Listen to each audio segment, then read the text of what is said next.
نحمده ونصلي على رسوله الكريم أما بعد فقد قال الله تعالى في القرآن المجيد أن الأرض يرثها عبادي الصالحون بلا شبہ ہمارے نیک بندے زمین کے وارث ہوں گے۔ جب سر میں ہوائے طاعت تھی سرسبز شجر امید کا تھا، جب سر میں ہوائے طاعت تھی سرسبز شجر امید کا تھا، جب سرسر آسیہ چلنے لگی اس پیر نے پھلنا چھوڑ دیا۔ اللہ کی راہ اب بھی ہے کھلی، آثار و نساء سب قائم ہے، اللہ کے بندوں نے لیکن اس راہ پر چلنا چھوڑ دیا۔ عزیز ساتھیوں، ذرا آپ اس زمانہ کا تصور کریں جب یکو تنہا ایک 40 سالہ انسان نے اسلام کی آواز بلند کی اور صرف 23 سال میں وہ آواز اتنی دور پہنچ گئی کہ تاریخ ان کی مثال دینے سے قاصر ہے، اور ابھی ایک صدی بھی نہ گزری تھی کہ ایک انقلاب رونما ہوا۔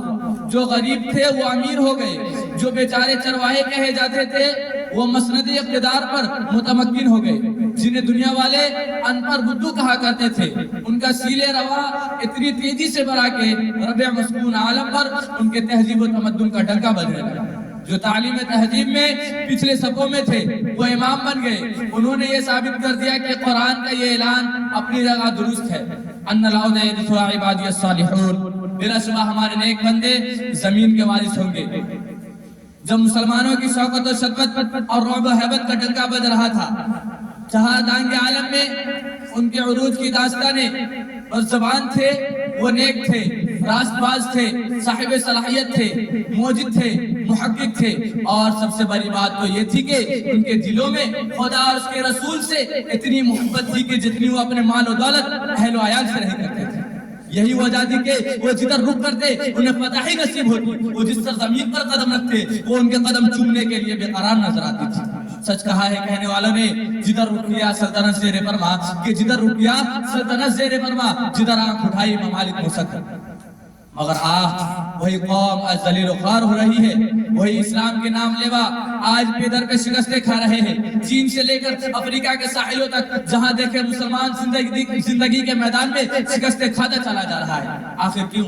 کیا ہم نے کبھی اس کو سوچا؟ سوچئے اور سمجھئے۔ ظاہر ہے کہ جن صفات نے ہمیں ترقی کے منازل طے کرائے تھے، جن خوبیوں نے ہمیں بام عروج پر پہنچایا تھا، وہی خوبیاں اگر ہم پھر سے پیدا کر لیں تو یقین ہے کہ ہم سب جلد کامیاب ہوں گے۔ آخر میں وہی شعر پھر سے سن لیں تاکہ آپ کا ذہن تازہ ہو جائے۔ جب سر میں ہوائے طاعت تھی سرسبز شجر امید کا تھا، کہ جب سر میں ہوائے طاعت تھی سرسبز شجر امید کا تھا، جب سرسر آسیہ چلنے لگی اس پیر نے پھلنا چھوڑ دیا۔ اللہ کی راہ اب بھی ہے کھلی، آثار و نساء سب قائم ہے، اللہ کے بندوں نے لیکن اس راہ پر چلنا چھوڑ دیا۔ وآخر دعوانا الحمدللہ رب العالمین۔